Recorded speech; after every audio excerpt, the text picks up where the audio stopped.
शहर की कोरोना संक्रमण से जुड़ी हुई पहली खबर। वडोदरा में आज 23 नए कोरोना केस की पुष्टि, 3 मौत भी आज दर्ज हुए हैं। वडोदरा में धीमी गति से ही सही लेकिन ठोस रूप में कोरोना संक्रमण आगे बढ़ रहा है। रोजाना के करीबन 15 से 25 मामले सामने आ रहे हैं। वडोदरा के स्वास्थ्य विभाग द्वारा कोविड-19 वायरस का संक्रमण पकड़ने के लिए रोजाना 125 से लेकर 175 जितने लोगों की टेस्टिंग की जाती है। बीते 24 घंटों में स्वास्थ्य विभाग द्वारा 134 सैंपल लिए गए, जिसमें से 111 सैंपल नेगेटिव और 23 सैंपल पॉजिटिव पाए गए हैं। वडोदरा में अब तक कोरोना संक्रमितों की संख्या 773 हो गई है, जिसमें से 263 मरीजों का इलाज किया जा रहा है। इन मरीजों में 249 मरीज स्टेबल है, 8 मरीज ऑक्सीजन पर है, जबकि 6 मरीज वेंटिलेटर पर। शहर में पिछले 24 घंटों में 3 मौत भी दर्ज हुई है। शहर में अब तक कोरोना से 38 लोगों की मौत हुई है। आज नए 7 लोगों को डिस्चार्ज भी किया गया, जिसके चलते अब कोरोना से स्वस्थ होने वालों की संख्या 472 पहुंच गई है। पिछले 3 दिनों से रियायत के साथ दुकानें खोल दी गई है शहर में, मगर शहर में ऑड इवन फॉर्मूला का नहीं हो रहा है अमल। दुकानदारों और प्रशासन के पास नहीं है ठोस जानकारी ऑड इवन के बारे में। तालाबंदी के चौथे चरण में राज्य सरकार ने ऑड इवन रूप से दुकानें चालू रखने के निर्देश दिए हैं, लेकिन इस मामले की कोई ठोस जानकारी दुकानदारों के पास नहीं है। दरअसल गुमास्ता धारा विभाग द्वारा ये जिम्मेदारी वार्ड कार्यालय को दे दी गई है, लेकिन जब वीएनएम टीवी ने वार्ड अधिकारियों से मामले की पड़ताल करनी चाहिए, तब अधिकारी भी उन्हें इस मामले कोई जानकारी नहीं होने की बात कहते हुए कैमरे में कैद हो गए। वीएनएम न्यूज चैनल में सर थोड़ा इंटरव्यू करવાનું આપણે જે સરકારની ગાઈડલાઈન પ્રમાણે જે બજારો શરૂ કરવાના આવ્યા છે એના માટે એ અમે ના આપી શકીએ, તો ગુમાસ્તા ધારા કોના હાથમાં આવે? અમારે જોડે આવે, પણ હજુ કંઈ ડિસિઝન નક્કી થયો નહીં, એકી ને બેકી, પણ એમાં કોઈ ક્લેરિફિકેશન નહીં। અમે કોર્પોરેશન છે પરિપત્રોના આધારે ચાલીએ છીએ। परिपत्र थाय अમને मार्गदर्शन आपे पछीનું स्टेटमेंट आपी શકું। એટલે પરિપત્ર નથી આવ્યો અત્યારે નથી, બસ તો એટલું આપી દો ને અમને કે આટલું અમારા પાસે જે આવ્યું નથી, કોર્પોરેશન અમને આપશે એટલે આપીશું। મેં નહીં આપીશું। આઈ એમ નોટ ડિસિઝન ઓથોરિટી। ગુમાસ્તા ધારાના જે મેન અધિકારી છે ને એમને તમે મળો। કોણ? પંડ્યા છે। ક્યાં આગળ મળો? અમને મળો, કાં તો એસ કેપિટલ સાઈડને મળો। તો અત્યારે તમારા વિસ્તારનું જે છે દુકાનો એનું શું ચાલે છે? અમે તો હજુ ત્યાં કોઈ લોકોને આ કેમેરા ચાલુ નહીં ને મોબાઈલ? ના ના ના ના ના, આમ મૂકી દો જરા। નથી ચાલુ, બોલા પણ મૂકી દો, સમજો ને। ખાલી આમાં છે ને। राज्य सरकार द्वारा नियम बना तो दिया गया है, लेकिन नियम स्थानीय जिला प्रशासन और विभागों तक नहीं पहुंचाए जाने से शहर में पिछले 3 दिनों से ऑड इवन सभी दुकानें खुल रही है।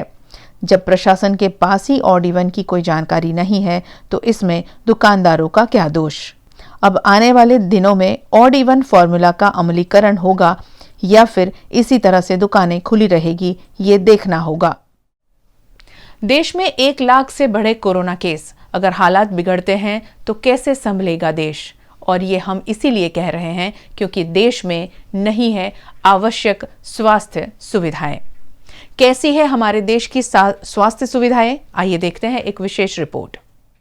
देश में कोरोना संक्रमितों की संख्या 1 लाख के पार पहुंच गई है।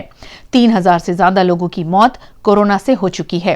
पिछले कुछ दिनों से रोजाना औसतन 4000 से ज्यादा मामले सामने आ रहे हैं। अगर इसी रफ्तार से संख्या बढ़ती रही तो जून के पहले हफ्ते तक मरीजों की संख्या 2 लाख से ज्यादा होने का अंदेशा है। अगर ऐसा ही होता है और हालात बिगड़ते हैं तो संभालना भी मुश्किल हो जाएगा, क्योंकि सरकार के ही आंकड़े बताते हैं कि हमारे यहाँ अस्पताल में 1700 मरीज के लिए 1 बेड है। देश में न सिर्फ अस्पतालों की बल्कि डॉक्टरों की भी कमी है।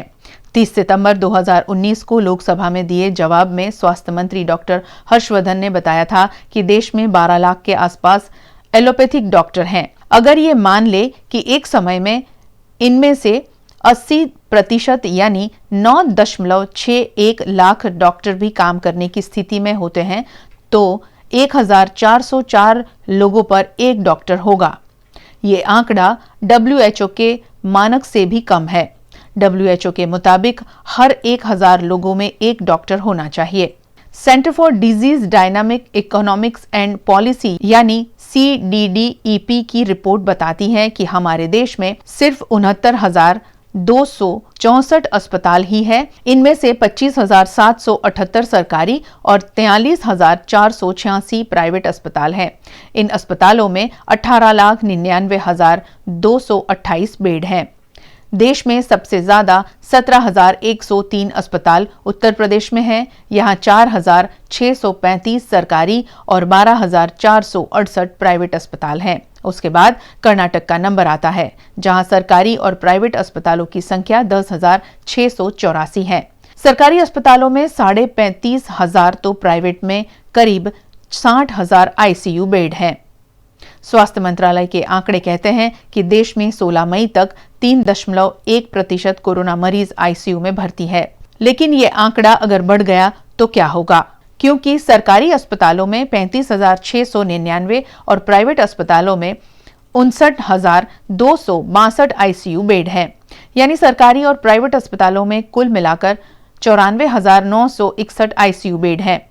कोरोना से सबसे ज्यादा प्रभावित महाराष्ट्र हुआ है। वहां अब तक 35,000 से ज्यादा मरीज मिल चुके हैं, जबकि 1200 से ज्यादा लोगों की जान जा चुकी है। लेकिन वहां भी सरकारी और प्राइवेट दोनों अस्पतालों को मिलाकर 11,587 ICU बेड है। देश में 47,481 वेंटिलेटर हैं। कोरोना संक्रमितों की संख्या भले ही बढ़ रही हो, लेकिन राहत भरी खबर यह है कि हमारे यहाँ 16 मई तक सिर्फ 0.45% मरीज ही वेंटिलेटर के सपोर्ट पर हैं। हालांकि चिंता वाली बात यह भी है कि देश की आबादी 130 करोड़ से भी ज्यादा है और अगर हमारे यहाँ भी हालात अमेरिका, यूरोप जैसे बन गए तो वेंटिलेटर की जरूरत पड़ सकती है। CDDEP की रिपोर्ट बताती है कि देश में सिर्फ 47,481 वेंटिलेटर हैं। इनमें से 17,850 वेंटिलेटर सरकारी और 29,631 वेंटिलेटर प्राइवेट अस्पतालों में हैं। देश में कितने कोविड-19 अस्पताल हैं, उसके बारे में जानते हैं। 17 मई को स्वास्थ्य मंत्री डॉक्टर हर्षवर्धन ने बताया था, देश में 916 डेडिकेटेड कोविड-19 अस्पताल हैं, जिनमें 1,80,473 बेड हैं। इनमें से 1,61,169 आइसोलेशन बेड हैं और 19,304 ICU बेड हैं।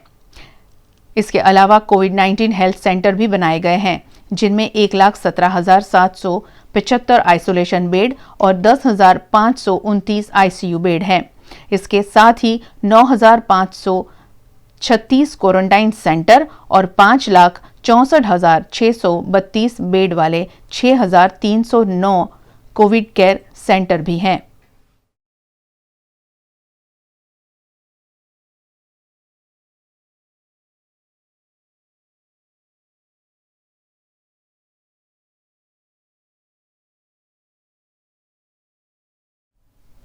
स्कूलें बंद होने के बावजूद ऑनलाइन स्टडी के नाम पर ली जा रही है फीस।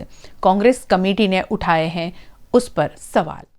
देश में तालाबंदी के चलते स्कूल बिल्कुल बंद है, लेकिन उसके बावजूद शहर की कई स्कूलों ने छात्रों को ऑनलाइन पढ़ाना शुरू कर दिया है। फिलहाल अभिभावकों के पास इनकम का कोई जरिया नहीं है और ऐसे में ऑनलाइन पढ़ाई के नाम पर स्कूलों द्वारा फीस वसूली जा रही है। उस पर शहर कांग्रेस कमेटी ने DEO कार्यालय में आवेदन देते हुए आपत्ति जताई। आज कोरोना वायरस की महामारी में 50 दिन से ऊपर दिन हो गए और कोरोना वायरस में लोग परेशान थे। लोग एक तरफ कोरोना वायरस की महामारी में थे। आज परिस्थिति ऐसी आ गई है कि लोगों के पास आवक नहीं थी, कोई कमाने का कोई माध्यम नहीं था। गुजरात में बात करें तो 40% के ऊपर परिवार ऐसे हैं कि रोज़ कमा के रोज़ खाने वाले हैं।